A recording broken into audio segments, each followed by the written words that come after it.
Hello everyone, it's Living Online here for Server.pro, and recently Mojang released Snapshot 22W19A. I'll be showing you the most important additions in this video, so if you want to find out what's included, just keep on watching.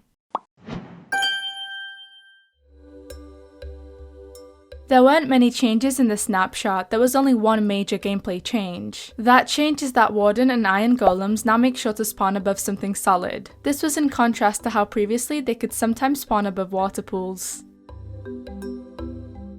There were a couple technical changes in this snapshot, the first one being that servers can now enable chat preview through the server.properties file. All you have to do is set preview's chat to true, and when enabled, a server-controlled preview appears. This preview can be used by servers to see how messages will look when sent with styling applied, such as emojis or chat coloring. Moving on, there have been changes to commands. There has been a new command added, and that's the locate POI command. Not just that, but the place command can now also place templates. The syntax looks like this, and it allows you to place any template at a given location.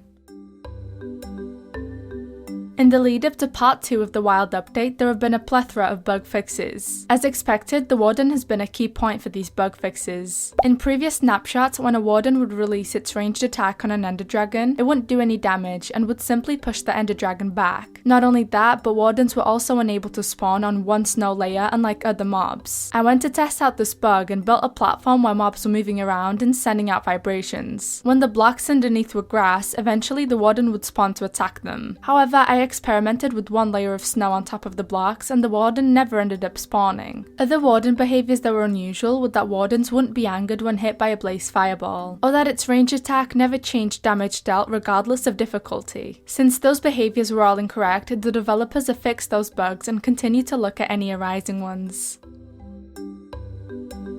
Those are all the major changes in Snapshot 22W19A. If you found this video helpful, make sure to leave a like and subscribe to see more from our channel. Don't forget though, if you'd like to create a free server for Minecraft to test out this snapshot with your friends, you should head over to Server.pro or click the link in the description. Thank you for watching!